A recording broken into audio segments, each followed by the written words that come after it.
Assalamualaikum warahmatullahi wabarakatuh. Kami dari kelompok 4 ingin mempresentasikan hasil diskusi kami yang beranggotakan saya, Erna Afandi, NPM 054, dan teman-teman saya, Zulfatun Nuraini, NPM 043, Puji Lestari, NPM 047, Anita Dewi Setiawati, NPM 048, dan Ami Yulianti, NPM 058. Terkait materi yang akan kami presentasikan yaitu kalkulasi biaya persediaan dan analisis kapasitas pada bab 9. Biaya persediaan untuk perusahaan manufaktur. Di sini terdapat dua metode umum untuk menentukan biaya persediaan dalam perusahaan manufaktur. Yang pertama itu kalkulasi biaya variabel dan yang kedua kalkulasi absorpsi. Kemudian di sini terdapat contoh data Station Company untuk tahun 2006. Di sini perusahaan Station menggunakan kalkulasi biaya standar, yang mana pertama biaya langsung ditelusuri ke produk dengan menggunakan harga standar dan input standar yang dipersediakan untuk output aktual yang diproduksi. Yang kedua, biaya manufaktur tidak langsung atau overhead dialokasikan dengan menggunakan tarif tidak langsung standar dikali input standar yang disediakan dengan output aktual yang diproduksi. Teman-teman bisa lihat pada halaman 349. Di sini terdapat data mengenai harga dan biaya aktual untuk tahun 2006. Pada panel A, yang pertama, di sini terdapat persediaan awal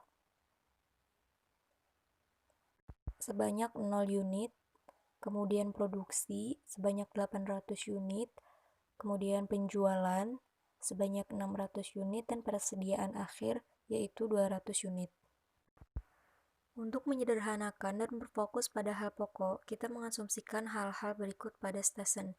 Yang pertama, stesen itu hanya mengeluarkan biaya manufaktur dan biaya pemasaran, sehingga pemicu biaya untuk semua biaya manufaktur variabel adalah unit yang diproduksi. Sementara pemicu biaya untuk biaya pemasaran variabel adalah unit yang terjual.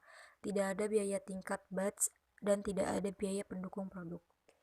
Kemudian persediaan barang dalam prosesnya adalah 0.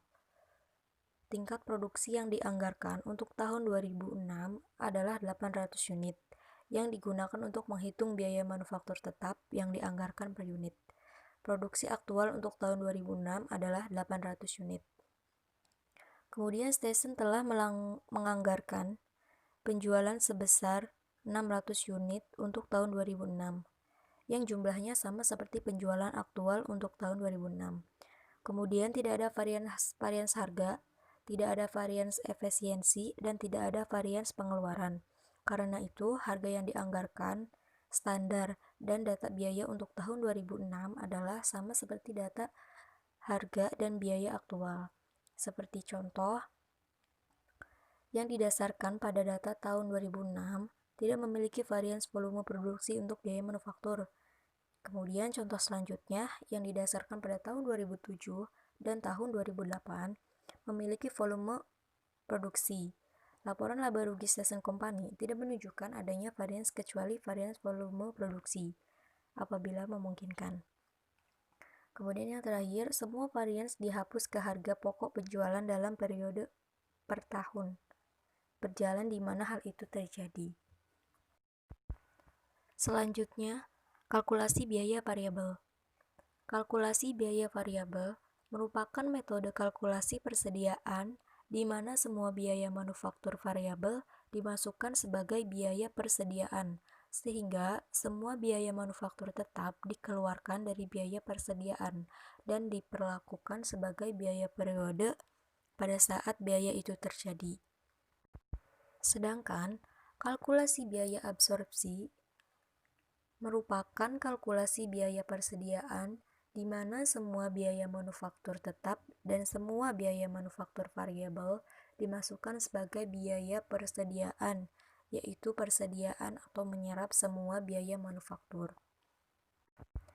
Baik menurut kalkulasi biaya variabel maupun kalkulasi biaya absorpsi, semua biaya manufaktur variabel merupakan biaya persediaan dan semua biaya non-manufaktur dalam rantai nilai seperti riset dan pengembangan serta pemasaran. Apakah variabel atau tetap merupakan biaya periode dan dicatat sebagai beban ketika terjadi? Di sini yang pertama, menurut kalkulasi biaya variabel, biaya manufaktur tetap diperlakukan sebagai beban pada periode tersebut. Sedangkan menurut kalkulasi biaya absorpsi, biaya manufaktur tetap adalah biaya persediaan. Di sini terdapat contoh, biaya manufaktur tetap standar adalah $15 per unit atau $12.000 dibagi 800 unit yang diproduksi. Di sini juga terdapat tabel biaya persediaan per unit yang diproduksi pada tahun 2006 menurut kedua metode itu. Di sini terdapat metode kalkulasi biaya variabel dan kalkulasi biaya absorpsi.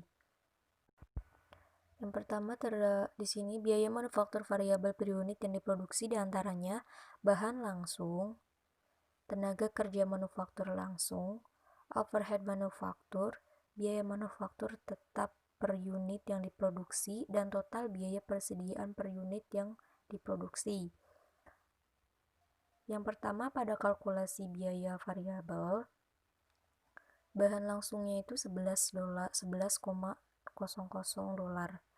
Kemudian tenaga kerja manufaktur langsungnya 4,00 dan overhead manufakturnya 5,00. Sehingga biaya manufaktur tetap per unit yang diproduksi sebesar $15 per unit.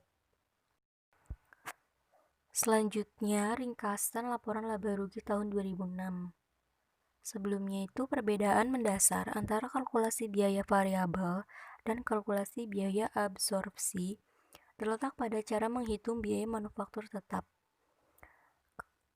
Bila tingkat persediaan berubah, maka laba operasi akan berbeda antara kedua metode tersebut karena perbedaan akuntansi untuk biaya manufaktur tetap. Kemudian untuk melihat hal ini, bandingkan penjualan teleskop sebesar 600, 700, dan 800 unit oleh station pada tahun 2006. Apabila 800 unit telah diproduksi, dari total biaya manufaktur tetap sebesar $12.000, maka jumlah yang dibebankan dalam laporan laba rugi tahun 2006 itu akan menjadi yang pertama pada kalkulasi biaya variabel. Di sini untuk unit terjualnya 600, 700, 800 unit.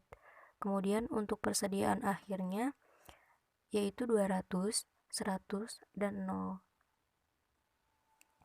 Kemudian untuk termasuk dalam persediaan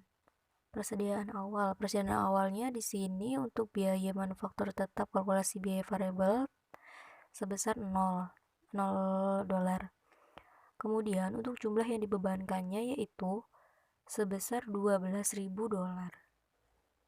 Tetapi dalam kalkulasi biaya absorpsi, biaya manufaktur tetap yang pertama termasuk dalam persediaan. Nah, di sini $15 dikali persediaan akhir. Yang pertama pada unit yang terjual 600 diperoleh 3.000. 3.000 itu diperoleh dari $15 dikali persediaan akhir. Persediaan akhirnya yaitu yang pertama 200, sehingga $15 dikali 200 diperoleh $3.000. Kemudian untuk yang 700 unit yaitu persediaan termasuk dalam persediaannya sebesar 1.500. 1.500 yaitu dari $15 dikali 100 persediaan akhirnya, sehingga diperoleh 1.500. Kemudian untuk yang 800 unit di sini diperoleh $0 karena $15 dikali $0 yaitu 0. Untuk jumlah yang dibebankan pada kalkulasi biaya absorpsi, yang pertama pada 600 unit terdapat sebesar $9.000. $9.000 itu dari 15.000 $15 dikali unit yang terjual. Unit yang terjualnya itu 600. 15 dikali 600 yaitu $9. Kemudian unit yang 700 sebesar $10.500. Kemudian yang untuk unit 800 sebesar $12.000. Terkadang istilah kalkulasi biaya langsung atau direct costing digunakan untuk menjelaskan metode kalkulasi biaya persediaan yang disebut kalkulasi biaya variabel atau variable costing. Perhatikan juga bahwa kalkulasi biaya variabel merupakan istilah yang kurang sempurna untuk menjelaskan metode kalkulasi biaya persediaan ini, karena tidak semua biaya variabel saja yang dapat menjadi biaya persediaan. Membandingkan laporan laba rugi dalam setahun. Laporan laba rugi dengan kalkulasi biaya absorpsi tidak perlu membedakan antara biaya variabel dengan biaya tetap. Namun, pada contoh stesen, kita akan membedakan antara biaya variabel dengan biaya tetap untuk menunjukkan bagaimana pos lini individual diklarifikasi menurut kalkulasi biaya variabel dan kalkulasi biaya absorpsi. Sedangkan laporan laba rugi kalkulasi biaya absorpsi menggunakan format margin kotor. Perbedaan antara biaya variabel dan biaya tetap tersebut merupakan pokok bahasan pada kalkulasi biaya variabel dan ditekankan dengan format margin kontribusi. Sedangkan perbedaan antara biaya manufaktur dan non-manufaktur merupakan pokok bahasan pada kalkulasi biaya absorpsi dan ditekankan dengan format margin kotor. Di sini terdapat bagian 9.1 atau perbandingan antara kalkulasi biaya variabel dengan kalkulasi biaya absorpsi untuk station company, laporan laba rugi lini produk teleskop pada tahun 2006. Teman-teman bisa lihat tabelnya pada halaman 351 di buku. Yang pertama, panel A memperlihatkan laporan laba rugi kalkulasi biaya variabel dan panel B memperlihatkan laporan laba rugi kalkulasi biaya absorpsi untuk lini produk teleskop buatan Station Company untuk tahun 2006. Di sini pada panel A yang pertama, pendapatan sebesar $60.000. $60.000 diperoleh dari $100 dikali 600 unit, sehingga diperoleh $60.000. Kemudian harga pokok penjualan variabel pada persediaan awal yaitu sebesar $0. Biaya manufaktur variabelnya sebesar $16.000. $16.000 itu dari $20 dikali 800 unit, sehingga diperoleh $16.000. Kemudian harga pokok barang tersedia untuk dijual yaitu $16.000 dikurangi persediaan akhir sebesar $4.000. $4.000 dari $20 dikali 200 unit, sehingga diperoleh $4.000. Kemudian harga pokok penjualan variabel yaitu sebesar $12.000. $12.000 itu dari pengurangan hasil pokok barang tersedia untuk dijual dengan persediaan akhir. Kemudian untuk biaya pemasaran variabelnya di sini terdapat sebesar $11.400. $11.400 diperoleh dari $19 dikali 600 unit terjual. Kemudian untuk margin kontribusi yaitu sebesar $36.600. Ini hasil dari pengurangan pendapatan $60.000 dikurangi harga pokok penjualan variabel dan biaya pemasaran, sehingga diperoleh $36.600. Kemudian biaya manufaktur tetapnya $12.000, biaya pemasaran tetapnya $10.800, sehingga diperoleh biaya pemasaran tetap. Diperoleh laba operasi yaitu $13.800. Untuk biaya manufaktur yang dibebankan dalam panel A yaitu pada kalkulasi biaya variabel, harga pokok penjualan variabelnya $12.000 dan biaya manufaktur tetapnya $12.000, sehingga diperoleh total $24.000. Untuk panel B, yaitu kalkulasi biaya absorpsi, pendapatannya juga sama, yaitu sebesar $60.000. Nah, kemudian harga pokok penjualan persediaan awalnya juga sama, sebesar $0. Kemudian biaya manufaktur variabelnya $16.000, itu diperoleh $20.000 dikali $20 dikali 800 unit.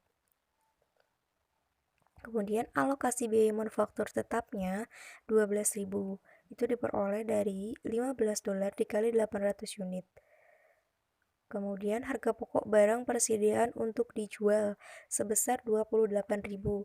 $28.000 itu dari penjumlahan biaya manufaktur variabel dengan alokasi biaya manufaktur tetap. Kemudian dikurangi persediaan akhir, yaitu $7.000. $7.000 itu dari $35 dikali 200 unit. Kemudian untuk harga pokok penjualannya yaitu sebesar $21.000. $21.000 itu diperoleh dari harga pokok barang tersedia untuk dijual dikurangi persediaan akhir. Kemudian untuk margin kotornya sebesar $39.000. Biaya pemasaran variabelnya sebesar $11.400, itu diperoleh dari $19 dikali 600 unit yang terjual. Untuk biaya pemasaran tetapnya $10.800, sehingga diperoleh laba bersihnya $16.800. Untuk biaya manufaktur yang dibebankan pada panel B atau pada kalkulasi biaya absorpsi, harga pokok penjualannya yaitu sebesar $21.000. Hal tersebut juga dapat diringkaskan atau disimpulkan, yaitu pada kalkulasi biaya variabel, biaya manufaktur variabel sebesar $20 per teleskop yang diproduksi. Kemudian biaya manufaktur tetapnya sebesar $12.000 per tahun. Untuk persediaannya dikurangi sebagai beban periode tersebut. Kemudian untuk kalkulasi biaya absorpsi, untuk persediaannya itu persediaan pada $15 per teleskop yang diproduksi dengan menggunakan tingkat denominator yang dianggarkan sebesar 800 unit untuk diproduksi per tahun atau $12.000 dibagi 800 unit sehingga diperoleh $15 per unit.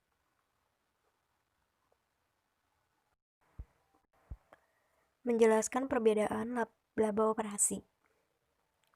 Di sini untuk mendapatkan pemahaman yang lebih kompetitif, dampak kalkulasi biaya variabel dan kalkulasi biaya absorpsi, manajemen stasiun menyiapkan laporan laba rugi untuk 3 tahun operasi. Di sini terdapat data stasiun company untuk tahun 2006, 2007, dan 2008. Baik pada tahun 2007 maupun 2008, stasiun memiliki varians volume produksi karena produksi teleskop aktual berbeda dari tingkat produksi yang dianggarkan, sebesar 800 unit per tahun. Kemudian yang digunakan untuk menghitung biaya manufaktur tetap yang dianggarkan per unit, kuantitas aktual yang terjual pada tahun 2007 dan 2008 adalah sama dengan kuantitas penjualan yang dianggarkan untuk tahun-tahun tersebut. Di sini terdapat data, yaitu pertama pada panel E terdapat persediaan awal, produksi, penjualan, dan persediaan akhir. Nah, untuk persediaan awal pada tahun 2006 yaitu sebesar 0, 2007 200, 2008 50. Untuk produksinya pada tahun 2006 sekitar 800 unit dan 2007 500, 2008 1000. Untuk penjualannya 2006 600, 2007 650, dan 2008 sebesar 750. Kemudian yang terakhir persediaan akhir pada tahun 2006 200, 2007 50, dan 2008 300. Nah, di sini terdapat tabel 9.2 yaitu membandingkan laporan laba rugi untuk 3 tahun. Nah, di sini pada panel A Laporan laba rugi menurut kalkulasi biaya absorpsi dan pada panel B untuk tahun 2006, 2007, dan 2008.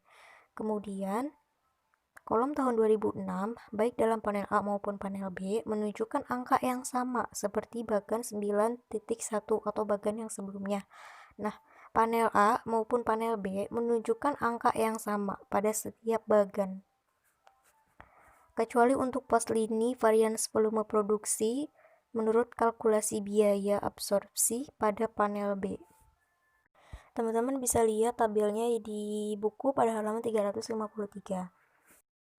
Saya Puji Lestari, NPM 047, melanjutkan slide. Membandingkan laporan laba rugi untuk 3 tahun.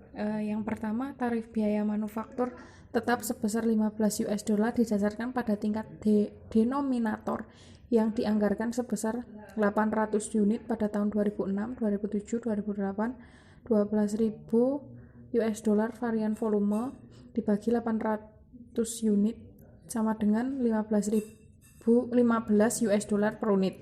Jika produksi kuantitas yang diproduksi bukan kuantitas yang terjual menyimpang dari tingkat denominator, maka akan terjadi varian volume produksi. Cara kerja kalkulasi biaya standar menurut kalkulasi biaya absorpsi, setiap kali sebuah unit produksi, biaya manufaktur tetap sebesar 15 US dollar disertakan dalam harga pokok produksi dan tersedia untuk dijual. Yang kedua, varians volume produksi yang hanya berhubungan dengan overhead manufaktur tetap terjadi pada kalkulus biaya absorpsi tetapi tidak pada kalkulus biaya variabel. Disebabkan karena menurut kalkulasi biaya variabel, biaya manufaktur tetap sebesar 12.000 US dollar selalu diperlakukan sebagai beban periode tanpa menghitungkan tingkat produksi dan penjualan. Para manajer yang kinerjanya diukur oleh laba dan dilaporkan saya perlu memperhatikan pilihan antara kalkulasi biaya variabel dan kalkulasi biaya absorpsi. Pada pelaporan perbedaan jumlah laba operasi bila persedia meningkat selama suatu periode akuntansi, maka lebih sedikit laba operasi yang akan dilaporkan menurut kalkulasi biaya variabel daripada kalkulasi biaya absorpsi. Begitu juga sebaliknya, perbedaan laba operasi yang dilaporkan hanya pada satu, perpindahan biaya manufaktur tetap ke persediaan apabila persediaan meningkat, dan dua, pergerakan biaya manufaktur tetap keluar dari persediaan apabila persediaan menurun. Rumus biaya manufaktur: persediaan awal ditambah harga pokok produksi sama dengan harga pokok penjualan ditambah persediaan akhir. Daripada berfokus pada biaya manufaktur tetap pada persediaan awal dan akhir, dapat berfokus pada biaya manufaktur tetap dan unit yang diproduksi dan unit yang terjual. Beberapa perusahaan mengurangi secara tajam tingkat persediaan dengan menggunakan kebijakan seperti produksi just in time, sistem produksi yang hanya dibuat pada saat dibutuhkan. Perbedaan antara laba operasi menurut kalkulasi biaya absorpsi dan kalkulasi biaya variabel dapat dihitung dengan rumus yang berfokus pada biaya manufaktur tetap pada persediaan awal dan persediaan akhir. Yang rumus pertama yaitu menggambarkan bahwa ketika stasiun mengurangi tingkat persediaannya, selisih laba operasi antara kalkulasi biaya absorpsi dan kalkulasi biaya variabel tidak material. Ambil contoh rumus untuk tahun 2006, jika stasiun hanya mempunyai 2 unit dan persediaan akhir dan bukan 200 unit, selisih antara laba operasi menurut kalkulasi biaya absorpsi dan kalkulasi biaya variabel akan turun drastis dari 3.000 US dollar menjadi 30 US dollar. Pengaruh penjualan dan produksi terhadap laba operasi. Margin kontribusi per unit konstan dan biaya tetap juga konstan. Perubahan laba operasi dari periode ke periode menurut kalkulasi biaya variabel sepenuhnya dipicu oleh perubahan kualitas unit yang benar-benar dijual. Berikut adalah rumus marginal kontribusi per unit sama dengan harga jual dikurangi biaya manufaktur per unit dikurangi biaya pemasaran variabel per unit. Yang kedua, perubahan laba operasi kalkulasi biaya variabel sama dengan marginal kontribusi per unit dikali perubahan kuantitas unit yang dijual. Menurut kalkulasi biaya variabel, para manajer stesen tidak dapat menaikkan laba operasi dengan memproduksi unit persediaan. Kualitas unit yang terjual yang memicu laba operasi. Ukuran kinerja dan kalkulasi biaya absorpsi. Kalkulasi biaya absorpsi adalah metode persediaan yang dibutuhkan untuk pelaporan eksternal di banyak negara. Sebagian besar perusahaan menggunakan kalkulasi biaya absorpsi untuk akuntansi internalnya, karena lebih hemat dan lebih sederhana bagi para manajer untuk memakai satu metode kalkulasi biaya persediaan yang umum untuk pelaporan internal maupun eksternal dan evaluasi kerja. Keuntungan dari kalkulasi absorpsi untuk mengukur biaya semua sumber daya manufaktur, apakah variabel atau tetap yang diperlukan untuk membuat persediaan. Perusahaan banyak yang menggunakan kalkulasi biaya persediaan untuk keputusan jangka panjang, untuk menetapkan harga dan pemilihan buruan produk. Permasalahan kalkulasi biaya absorpsi yaitu memungkinkan manajer untuk meningkatkan laba operasi dari periode tertentu dengan meningkatkan produksi meskipun tidak ada pelanggan atas produksi tertentu. Kalkulasi biaya variabel memfokuskan perhatiannya pada perbedaan biaya manufaktur variabel dengan biaya manufaktur tetap. Perbedaan ini mempunyai manfaat untuk jangka pendek. Keuntungan menggunakan dua metode tersebut untuk pelaporan internal pada kalkulasi biaya variabel untuk keputusan jangka pendek dan evaluasi kinerja, dan pada kalkulasi biaya absorpsi untuk keputusan jangka panjang. Penumpukan persediaan yang tidak diinginkan.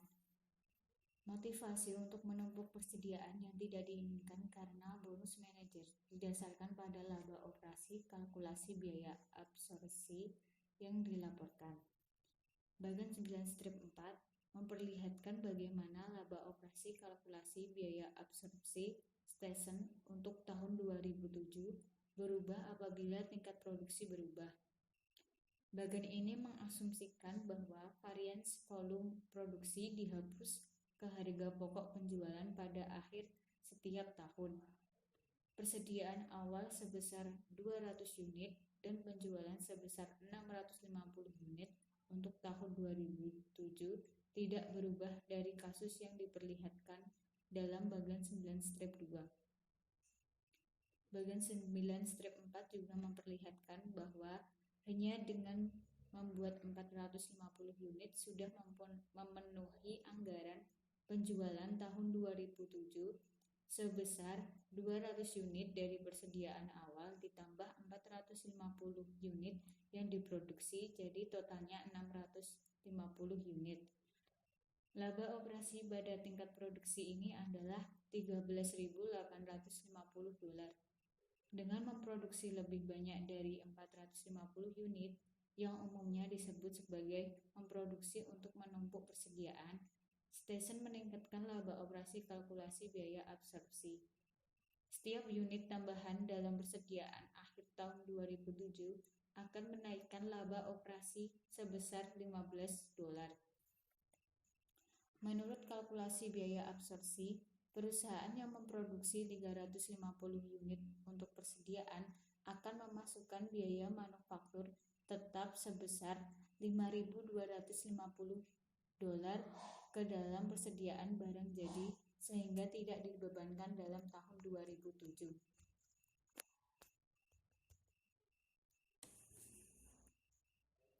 Cara manajer memproduksi untuk menumpuk persediaan yang jika dilakukan dalam jumlah terbatas akan sulit dideteksi. Yang pertama, manajer pabrik dapat beralih membuat produk yang menyerap biaya manufaktur tetap dengan jumlah tertinggi dengan mengabaikan permintaan pelanggan akan produk-produk tersebut atau disebut cherry picking. Pembuatan barang-barang yang menyerap biaya manufaktur tetap paling kecil atau paling rendah dapat ditunda, yang menyebabkan kegagalan untuk memenuhi tunggal pengiriman yang telah dijanjikan kepada pelanggan. Yang kedua, manajer pabrik dapat menerima pesanan tertentu untuk meningkatkan produksi, walaupun pabrik lain dalam perusahaan yang sama mungkin lebih cocok untuk menangani pesanan tersebut. Yang ketiga, untuk meningkatkan produksi, manajer dapat menangguhkan pemeliharaan di luar periode akuntansi berjalan. Walaupun laba operasi dalam periode ini dapat meningkat, Karenanya, laba operasi di masa depan mungkin akan menurun dalam jumlah yang besar karena meningkatnya biaya perbaikan dan peralatan yang kurang efisien. Contoh dalam bagan 9/4 hanya berfokus pada 1 tahun 2007. Seorang manajer stesen yang menumpuk persediaan akhir teleskop hingga 450 unit pada tahun 2007 mungkin harus terus meningkatkan persediaan akhir pada tahun 2008 untuk meningkatkan laba operasi tahun itu dengan memproduksi untuk menumpuk persediaan. Proposal untuk merevisi evaluasi kinerja. Manajemen puncak dengan bantuan controller dan akuntan manajemen dapat menempuh beberapa langkah untuk mengurangi dampak yang tidak diinginkan dari kalkulasi biaya absorpsi. Yang pertama, berfokus pada penganggaran dan perencanaan persediaan yang cermat untuk mengurangi kebebasan manajemen untuk menumpuk kelebihan persediaan. Contohnya, neraca bulanan yang dianggarkan memiliki estimasi jumlah uang persediaan. Jika persediaan aktual melebihi jumlah uang ini, manajemen puncak dapat menyelidiki penumpukan persediaan. Yang kedua, memasukkan beban penyimpanan persediaan ke dalam sistem akuntansi internal. Contohnya, perusahaan dapat menilai beban penyimpanan persediaan sebesar 1% per bulan atas investasi yang terkait dalam persediaan dan untuk kerusakan serta keusangan ketika mengevaluasi kinerja manajer. Semakin banyak perusahaan mulai mengadopsi beban penyimpanan persediaan ini. Yang ketiga, mengubah periode yang digunakan untuk mengevaluasi kinerja. Kritik terhadap kalkulasi biaya absorpsi memberikan contoh di mana para manajer mengambil tindakan yang memaksimalkan laba kuartalan atau tahunan dengan mengorbankan potensi laba jangka panjang. Dengan mengevaluasi kinerja selama periode 3 hingga 5 tahun, para manajer tidak akan terlalu tergoda membuat barang untuk menumpuk persediaan. Yang keempat, memasukkan variabel non-keuangan serta keuangan ke dalam ukuran yang digunakan untuk mengevaluasi kinerja. Contoh ukuran non-keuangan dapat digunakan untuk mengawasi kinerja para manajer stesen pada tahun 2008 adalah yang A. Persediaan akhir dalam unit tahun 2008 dibagi dengan persediaan awal dalam unit tahun 2008 sama dengan 300 dibagi 50 sama dengan 6. Yang B. Unit yang diproduksi pada tahun 2008 dibagi dengan unit yang terjual pada tahun 2008. Hasilnya 1000 dibagi dengan 750 sama dengan 1,3. Manajemen puncak menginginkan produksi sama dengan penjualan dan tingkat persediaan yang secara relatif stabil. Throughput costing atau kalkulasi biaya super variabel karena merupakan bentuk ekstrim dari kalkulasi biaya variabel adalah metode kalkulasi biaya persediaan di mana hanya biaya bahan langsung yang disertakan sebagai biaya persediaan. Semua biaya lainnya adalah biaya periode di mana biaya itu terjadi. Secara khusus, biaya tenaga kerja manufaktur langsung variabel dan biaya overhead manufaktur variabel dianggap sebagai biaya periode dan dikurangi sebagai beban periode itu.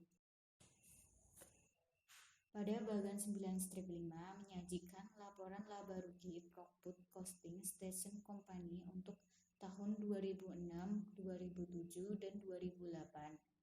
Throughput Contribution sama dengan pendapatan dikurangi semua harga pokok penjualan bahan langsung.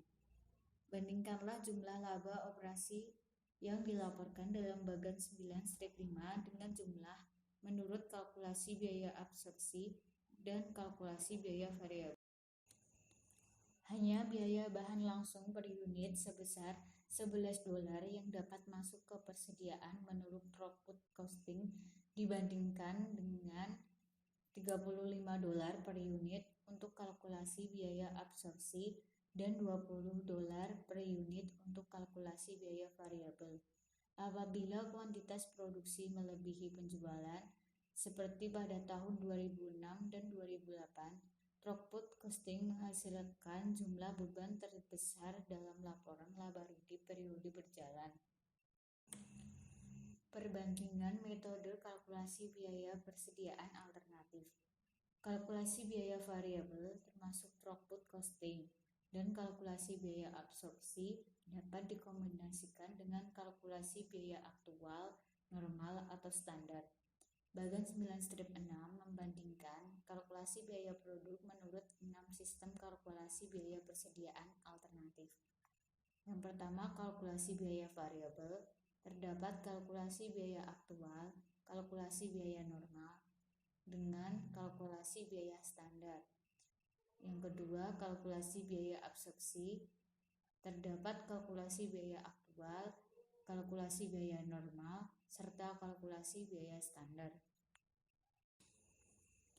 Kalkulasi biaya variabel telah menjadi hal yang kontroversial di antara para akuntan, bukan karena perselisihan tentang kebutuhan untuk menunjukkan batas antara biaya variabel dan biaya tetap bagi perencanaan dan pengendalian internal, tetapi karena hal itu berkaitan dengan pelaporan eksternal. Para akuntan yang menyukai kalkulasi biaya variabel untuk pelaporan eksternal menyatakan bahwa bagian tetap dari biaya manufaktur lebih berhubungan dengan kapasitas untuk memproduksi ketimbang produksi aktual dari unit tertentu. Karena itu, biaya tetap harus dibebankan, bukan masuk ke persediaan. Sedangkan para akuntan yang mendukung kalkulasi biaya absorpsi untuk pelaporan eksternal menyatakan bahwa persediaan harus mencatat komponen biaya manufaktur tetap, karena biaya manufaktur variabel maupun biaya manufaktur tetap diperlukan untuk membuat barang. Karenanya kedua jenis biaya tersebut harus dicadangkan untuk menandingkan semua biaya manufaktur dengan pendapatan tanpa menghiraukan pola perilaku yang berbeda. Masalah utama dalam kalkulasi biaya absorpsi adalah pemulihan tingkat kapasitas yang digunakan untuk menghitung biaya manufaktur tetap per unit yang diproduksi. Kemudian selanjutnya saya Ami Yulianti NBM 058 akan melanjutkan presentasi slide berikutnya. Bagian kedua yaitu konsep kapasitas tingkat denominator dan analisis kapasitas biaya tetap. Yang pertama, konsep kapasitas tingkat denominator alternatif untuk kalkulasi biaya absorpsi. Pemilihan tingkat kapasitas yang digunakan untuk mengalokasikan biaya manufaktur tetap yang dianggarkan ke produk dapat sangat mempengaruhi laba operasi yang dilaporkan menurut sistem kalkulasi biaya normal atau sistem kalkulasi biaya standar dan informasi mengenai biaya produk yang tersedia bagi para manajer. Kemudian, 4 tingkat kapasitas yang digunakan sebagai denominator untuk menghitung tarif biaya manufaktur tetap yang dianggarkan, yaitu yang pertama kapasitas teoritis, yang kedua kapasitas praktis, yang ketiga kapasitas normal, dan yang terakhir kapasitas anggaran induk. Kemudian yang selanjutnya adalah kapasitas teoritis dan kapasitas praktis. Yang pertama, kapasitas teoritis adalah tingkat kapasitas yang didasarkan pada memproduksi dengan efisiensi penuh sepanjang waktu. Sebagai contoh, Basel dapat memproduksi 10.000 kotak teh per shift apabila lini pembotolan beroperasi dengan kecepatan maksimum. Dengan mengasumsikan beroperasi selama 360 hari per tahun, maka kapasitas teoritis tahunan untuk 3 shift selama 8 jam per hari adalah 10.000 kotak per shift dikali 3 shift per hari dikali 360 hari sama dengan 10.800.000 kotak. Kemudian, kapasitas teoritis juga berarti bahwa dalam penghitungan kapasitas tersebut tidak memungkinkan adanya pemeliharaan pabrik, interupsi karena botol pecah pada saat pengisian, atau faktor lainnya. Kapasitas teoritis menunjukkan sasaran yang ideal dari penggunaan kapasitas. Kapasitas teoritis tidak dapat dicapai dalam dunia nyata, tetapi memberikan tolok ukur bagi perusahaan untuk merencanakan tujuannya. Kemudian yang selanjutnya yaitu kapasitas praktis, di mana tingkat kapasitas ini mengurangi kapasitas teoritis dengan mempertimbangkan interupsi operasi yang dapat dihindari seperti waktu pemeliharaan yang telah terjadwal, penghentian karena libur, dan lainnya. Asumsikan bahwa kapasitas praktis adalah tingkat produksi praktis sebesar 8.000 kotak per shift untuk 3 shift per hari selama 300 hari dalam setahun. Maka kapasitas tahun praktisnya adalah 8.000 kotak per shift dikali 3 shift per hari dikali 300 hari dalam setahun, sama dengan 7.200.000 kotak. Faktor teknik dan sumber daya manusia adalah faktor yang penting saat mengestimasi kapasitas teoritis atau kapasitas praktis. Kemudian yang selanjutnya adalah utilisasi kapasitas normal dan utilisasi kapasitas anggaran induk. Jika kapasitas teoritis dan kapasitas praktis tadi mengukur tingkat kapasitas dalam hal apa yang bisa dipasok oleh pabrik atau disebut juga kapasitas yang tersedia, sebaliknya, utilisasi kapasitas normal dan anggaran induk ini mengukur tingkat kapasitas menyangkut permintaan akan output pabrik, atau jumlah kapasitas yang tersedia yang diharapkan akan digunakan oleh pabrik berdasarkan permintaan atas produknya.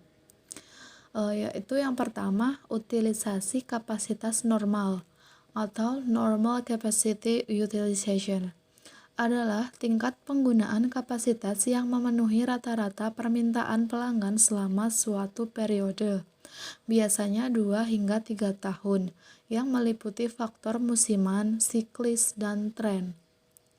Kemudian yang kedua, utilisasi kapasitas anggaran induk, atau master budget capacity utilization, adalah tingkat penggunaan kapasitas yang diharapkan oleh manajer selama periode anggaran berjalan, biasanya 1 tahun. Kemudian yang selanjutnya adalah pengaruh terhadap tarif biaya manufaktur tetap yang dianggarkan. Perhatikan ilustrasi tabel dalam slide tersebut yang menggambarkan bagaimana masing-masing dari keempat tingkat denominator mempengaruhi tarif biaya manufaktur tetap yang dianggarkan. Di situ, Basels memiliki biaya manufaktur tetap standar yang dianggarkan yang semuanya merupakan biaya overhead untuk tahun 2007 sebesar $5.400.000. Jumlah lump sum ini dikeluarkan untuk memberikan kapasitas bagi teh botol. Tarif biaya manufaktur tetap yang dianggarkan untuk tahun 2007 bagi masing-masing dari keempat konsep tingkat kapasitas ditunjukkan pada kolom 4 yang dihitung dengan cara membagi biaya manufaktur tetap yang dianggarkan per tahun di kolom 2 dengan tingkat kapasitas yang dianggarkan dalam kotak di kolom 3. Sehingga hasilnya untuk kapasitas teoritis adalah $0,50, yaitu dari $5.400.000 dibagi dengan 10.800.000 kotak, dan seterusnya. Perbedaan tarif biaya yang signifikan dari $0,50 sampai $1,35 di kolom 4 disebabkan karena besarnya perbedaan tingkat kapasitas yang dianggarkan menurut konsep kapasitas yang berbeda. Di situ, untuk konsep kapasitas teoritis, jumlahnya adalah 10.800.000 kotak, untuk kapasitas praktis adalah 7.200.000 kotak, untuk penggunaan kapasitas normal adalah 5 juta kotak, dan penggunaan kapasitas anggaran induk sebesar 4 juta kotak. Kemudian, biaya manufaktur variabel standar yang dianggarkan adalah $5,20 per kotak. Sehingga total biaya manufaktur standar yang dianggarkan per kotak untuk konsep tingkat kapasitas alternatif ditunjukkan pada kolom keempat yang dihitung dengan cara menjumlahkan biaya manufaktur variabel yang dianggarkan per kotak di kolom 2 dengan biaya manufaktur tetap yang dianggarkan per kotak di kolom 3. sehingga hasilnya untuk kapasitas teoritis adalah sebesar $5,70, untuk kapasitas praktis adalah $5,95, untuk penggunaan kapasitas normal adalah $6,28, dan untuk penggunaan kapasitas anggaran induk sebesar $6,55. Karena konsep kapasitas tingkat denominator yang berbeda menghasilkan biaya manufaktur yang dianggarkan juga berbeda per kotak, maka Basels harus memutuskan tingkat kapasitas mana yang akan digunakan. Kemudian slide selanjutnya yaitu pemilihan tingkat kapasitas. Yang pertama, kalkulasi biaya produk dan manajemen kapasitas. Dari data kalkulasi biaya normal atau kalkulasi biaya standar seringkali digunakan dalam penetapan harga atau keputusan bauran produk. Seperti yang diilustrasikan contoh Basels, penggunaan kapasitas teoritis menghasilkan biaya manufaktur tetap per kotak yang kecil secara tidak realistis karena didasarkan pada tingkat kapasitas yang idealistik dan sulit dicapai, sehingga kapasitas teoritis jarang digunakan untuk menghitung biaya manufaktur tetap yang dianggarkan per unit karena berbeda jauh dari kapasitas real yang tersedia bagi perusahaan. Banyak perusahaan yang menyukai kapasitas praktis sebagai denominator untuk menghitung biaya manufaktur tetap yang dianggarkan per unit. Kemudian yang selanjutnya adalah contoh. Dalam contoh tersebut, Basels menggunakan kapasitas praktis dan utilisasi kapasitas anggaran induk. Yang pertama, kapasitas praktis dalam contoh Basels mempresentasikan jumlah maksimum sebesar 7.200.000 kotak dengan dana sebesar $5.400.000 pada kapasitas setiap tahun, sehingga anggaran biaya manufaktur tetap Basel sebesar $0,75. Kemudian permintaan teh Basels pada tahun 2007 diharapkan sebesar 4 juta kotak yang lebih rendah dari kapasitas praktisnya. Namun biaya yang disediakan untuk membuat 4 juta kotak tersebut masihlah $0,75 per kotak. Karena biaya sebesar $5.400.000 per tahun tersebut seharusnya untuk membuat 7.200.000 kotak teh. Kapasitas dan biayanya adalah tetap dalam jangka pendek, tidak seperti biaya variabel. Akibatnya, tidak semua kapasitas yang disediakan dengan biaya $0,75 per kotak akan digunakan pada tahun 2007. Dengan menggunakan kapasitas praktis sebagai tingkat denominator, para manajer dapat membagi lagi biaya sumber daya yang disediakan ke dalam komponen yang digunakan dan tidak digunakan. Dengan biaya penyediaan sebesar $0,75 per kotak, sumber daya manufaktur yang akan digunakan Basels sama dengan $3 juta. Ini berasal dari $0,75 per kotak dikali 4 juta kotak. Sementara sumber daya manufaktur yang tidak akan digunakan Basels adalah $2.400.000. Ini berasal dari $0,75 per kotak dikali dalam kurung 7.200.000 kotak dikurangi 4 juta kotak, atau sama dengan $0,75 per kotak dikali 3.200.000 kotak. Dengan menggunakan kapasitas praktis sebagai tingkat denominator, biaya kapasitas ditetapkan pada biaya penyediaan kapasitas dengan mengabaikan permintaan atas kapasitas itu. Kemudian yang kedua, jika menggunakan utilisasi kapasitas anggaran induk sebagai tingkat kapasitas, Basels akan menghitung biaya manufaktur tetap yang dianggarkan per kotak sebesar $1,35 yang berasal dari $5.400.000 dibagi dengan 4 juta kotak. Perhitungan ini tidak mengidentifikasi biaya kapasitas yang tidak digunakan secara terpisah. Namun, perhatikan bahwa biaya sebesar $1,35 per kotak meliputi beban untuk kapasitas yang tidak digunakan, yaitu sumber daya manufaktur tetap sebesar $0,75 yang akan digunakan untuk membuat setiap kotak pada kapasitas praktis ditambah biaya kapasitas yang tidak digunakan yang dialokasikan ke setiap kotak, yaitu $0,60 per kotak. Ini berasal dari $2.400.000 dibagi dengan 4 juta kotak. Kemudian, dari sudut pandang kalkulasi biaya produk jangka panjang, biaya kapasitas yang harus digunakan Basels untuk tujuan penetapan harga atau untuk tolak ukur bagi struktur biaya produknya terhadap pesaing adalah $0,75 per kotak berdasarkan kapasitas praktis. Karena mencerminkan biaya yang dianggarkan per kotak hanya dari kapasitas yang digunakan untuk membuat produk itu, dan secara eksplisit mengeluarkan biaya dari setiap kapasitas yang tidak digunakan. Kemudian yang selanjutnya adalah keputusan penetapan harga dan spiral permintaan yang menurun. Spiral permintaan yang menurun atau downward demand spiral bagi sebuah perusahaan adalah pengurangan yang terus terjadi atas permintaan akan produknya apabila harga produk pesaing tidak dapat disamai dan atau saat permintaan terus menurun, biaya per unit terus meningkat sehingga meningkatkan keengganan untuk menyamai harga pesaing. Kemudian yang selanjutnya adalah contoh. Perhatikan contoh pada tabel tersebut.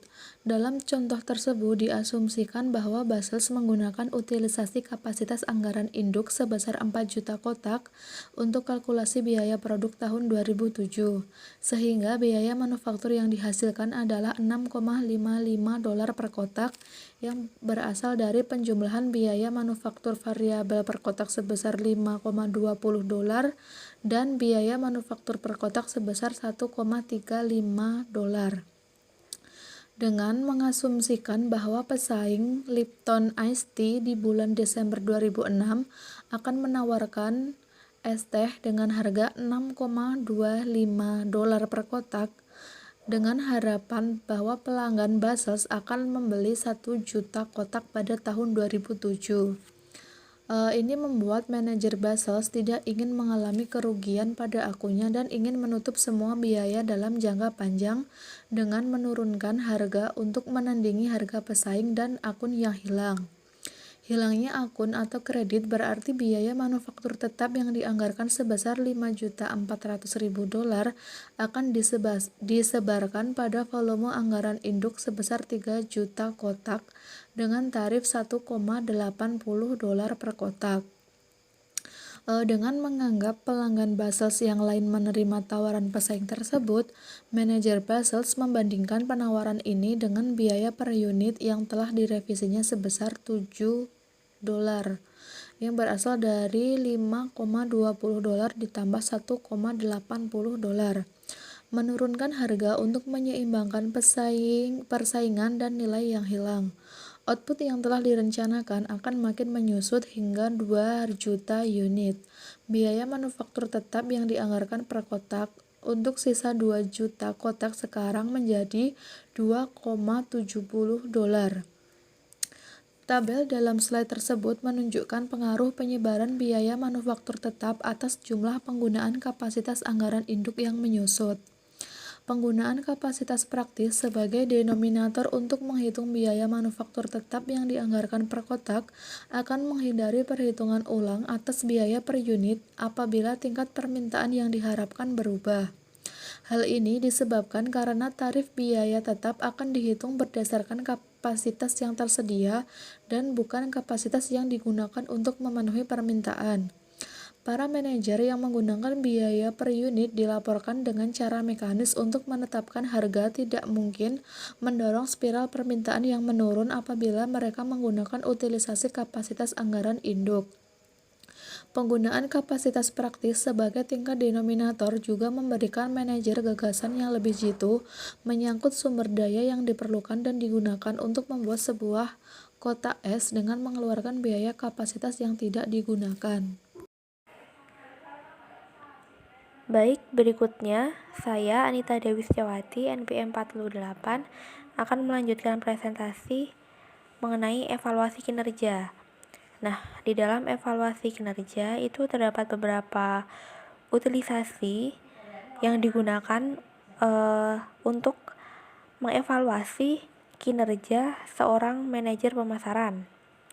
Yang pertama ada utilisasi kapasitas normal, yaitu rata-rata yang tidak memberikan umpan balik. Nah, di sini maksudnya adalah Utilisasi kapasitas normal itu merupakan suatu rata-rata yang tidak memberikan umpan balik yang berarti bagi manajer pemasaran selama tahun tertentu. Dan utilisasi kapasitas normal itu bergantung pada rentang waktu yang dipilih dan ramalan yang dilakukan setiap tahunnya. Utilisasi ini seringkali digunakan sebagai dasar untuk rencana jangka panjang. Berikutnya adalah utilisasi kapasitas anggaran induk, yaitu alat perencanaan dan pengendalian jangka pendek yang utama. Utilisasi kapasitas anggaran induk dan bukan utilisasi kapasitas normal atau kapasitas praktis itu adalah apa yang harus digunakan untuk mengevaluasi kinerja seorang manajer pemasaran pada tahun berjalan. Nah, hal ini disebabkan karena anggaran induk adalah alat perencanaan dan pengendalian jangka pendek yang utama. Para manajer itu merasa lebih berkewajiban untuk mencapai tingkat yang disebutkan dalam anggaran induk yang telah ditetapkan dengan teliti dalam hubungannya dengan kesempatan maksimum untuk melakukan penjualan pada tahun berjalan. Nah, apabila terdapat perbedaan yang besar antara kapasitas praktis dan juga kapasitas anggaran induk, beberapa perusahaan itu akan mengklasifikasikan perbedaan itu sebagai suatu kapasitas yang tidak digunakan yang direncanakan.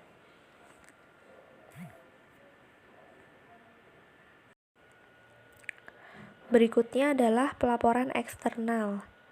Sebelum memasuki persamaan menghitung, jadi besarnya varians volume produksi yang menguntungkan atau tidak menguntungkan menurut kalkulasi biaya absorpsi akan dipengaruhi oleh pemilihan tingkat denominator yang digunakan untuk menghitung biaya manufaktur tetap yang dianggarkan per kotaknya.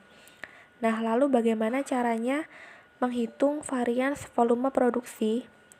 Caranya adalah overhead manufaktur tetap yang dianggarkan dikurangi overhead manufaktur tetap yang dialokasikan dengan menggunakan biaya per unit output yang dianggarkan yang disediakan untuk output aktual yang diproduksi.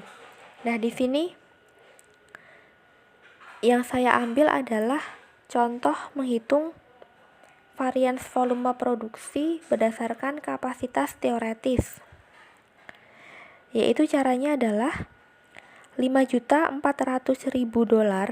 dikurangi 4.400.000 kotak dikali $0,50 per kotaknya, sehingga $5.400.000 dikurangi $2.200.000 dan menghasilkan $3.200.000 unfavorable variance. Nah, $5.400.000 itu merupakan biaya manufaktur tetap yang dianggarkan. Sedangkan 4.400.000 kotak itu merupakan kotak yang benar-benar diproduksi.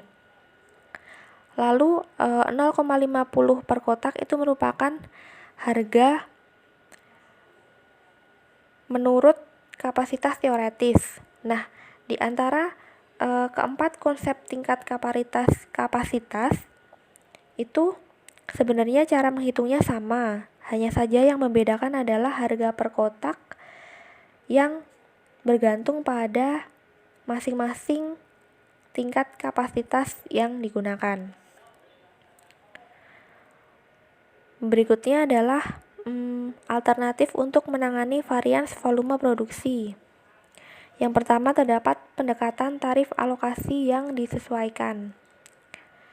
Pendekatan ini menyatakan kembali semua jumlah dalam buku besar dan juga buku besar pembantu dengan menggunakan tarif biaya aktual dan bukan tarif biaya yang dianggarkan. Yang kedua adalah pendekatan prorasi. Pendekatan prorasi itu juga menghasilkan pilihan tingkat kapasitas yang digunakan untuk menghitung biaya manufaktur tetap yang dianggarkan per kotak yang tidak berpengaruh terhadap laporan keuangan akhir tahun. Yang ketiga adalah pendekatan penghapusan varians ke HPP atau harga pokok penjualan. Nah, ini bisa dilihat pada bahkan 97 yang setelah ini akan saya bahas.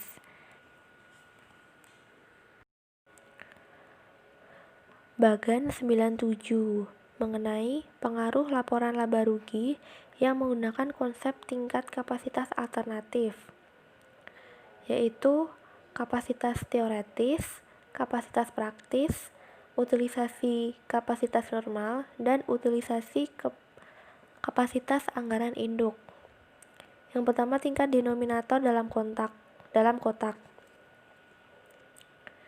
Tingkat denominator ini pada kapasitas teoretis didapatkan 10.800.000. Nah, itu merupakan jumlah dari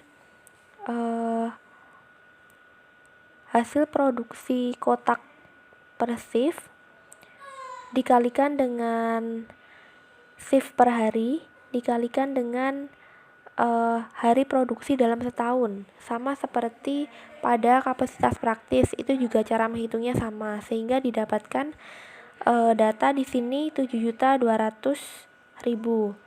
Untuk utilisasi kapasitas normal itu sudah ditetapkan, yaitu 5 juta, dan untuk utilisasi kapasitas anggaran induksi itu juga sudah ditetapkan atau didasarkan, yaitu 4 juta dolar. Berikutnya adalah pendapatan. Nah, pendapatan ini 32 juta didapatkan dari 8 dolar dikali dengan 4 juta unit, sehingga hasilnya adalah 32 juta dolar. Bisa teman-teman lihat pada bagian 97 pada bagian bawah. Nah, itu poin A, B, C, D sudah dijelaskan ya. Hasil-hasilnya dan cara-caranya. Berikutnya adalah harga pokok penjualan. Di sini persediaan mengapa dituliskan 0, karena diasumsikan bahwa perusahaan Bushels ini tidak memiliki persediaan awal. Lalu untuk biaya manufaktur variabel itu sudah dijelaskan pada poin B, dan biaya manufaktur tetap sudah dijelaskan pada poin C. Sehingga harga pokok barang yang tersedia untuk dijual itu pada kapasitas teoretis jumlahnya adalah 25.080.000 dolar. Itu adalah hasil dari jumlah persediaan awal ditambah biaya manufaktur variabel ditambah dengan biaya manufaktur tetap. Begitu seterusnya. Lalu dikurangi dengan persediaan akhir yang mana sudah dijelaskan pada poin D. Sehingga ketemulah total harga pokok penjualan pada biaya standar.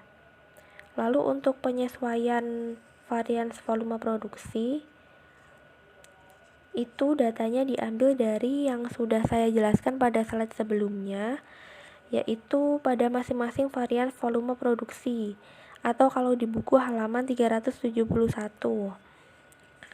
Lalu untuk total harga pokok penjualan di sini adalah jumlah dari total harga pokok penjualan ditambah dengan penyesuaian varians volume produksi, sehingga ketemu nanti total HPP-nya. Untuk margin kotor itu didapatkan dari pendapatan dikurangi dengan total HPP, sehingga pada kapasitas teoretis itu didapatkan 6 juta, yaitu dari 32 juta dolar pada pendapatan dikurangi dengan total HPP-nya, yaitu 26 juta dolar, sehingga margin kotornya adalah 6 juta dolar. Nah, biaya operasi itu sudah ditetapkan ya, 2.810.000 dolar. itu sudah merupakan biaya tetap pada masing-masing kapasitas. Sehingga di sini nanti akan ketemu laba operasi, yaitu margin kotor dikurangi dengan biaya operasi.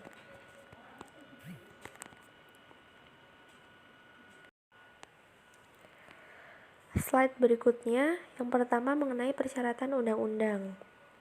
Di sini PT Basel diminta untuk menggunakan kapasitas praktis guna menghitung biaya manufaktur tetap yang dianggarkan per kotaknya demi tujuan pelaporan pajak. Yang kedua, mengenai kesulitan dalam meramalkan konsep tingkat denominator yang terpilih. Kapasitas praktis mengukur pasokan kapasitas yang tersedia. Di sini, para manajer itu biasanya dapat menggunakan studi-studi teknik dan juga pertimbangan SDM seperti keselamatan pekerja untuk memperoleh estimasi yang dapat diandalkan dari tingkat denominator ini selama periode anggaran tersebut. Nah, namun lebih sulit untuk mengestimasi keandalan utilisasi kapasitas normal. Jadi, utilisasi kapasitas anggaran produk itu kan biasanya hanya berfokus pada utilisasi kapasitas yang diharapkan untuk tahun berikutnya. Maka dari itu, utilisasi kapasitas anggaran induk itu dapat diperkirakan secara lebih andal daripada utilisasi kapasitas normal.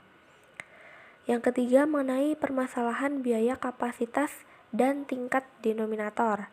Yang pertama mengenai sistem kalkulasi biaya. Sistem kalkulasi biaya seperti kalkulasi biaya normal atau kalkulasi biaya standar itu tidak mengenali ketidakpastian seperti para manajer mengenalinya. Yang kedua, tarif biaya pabrikasi tetap. Tarif biaya pabrikasi tetap itu didasarkan pada sebuah numerator anggaran biaya pabrikasi tetap dan sebuah denominator suatu ukuran kapasitas atau penggunaan kapasitas. Yang terakhir, yang ketiga, yaitu biaya kapasitas muncul dalam bagian non-pabrikasi dari rangkaian nilai. Yang keempat atau yang terakhir adalah agar sederhana dan berfokus pada ide utama tentang pemilihan sebuah denominator untuk menghitung tarif biaya manufaktur tetap yang dianggarkan.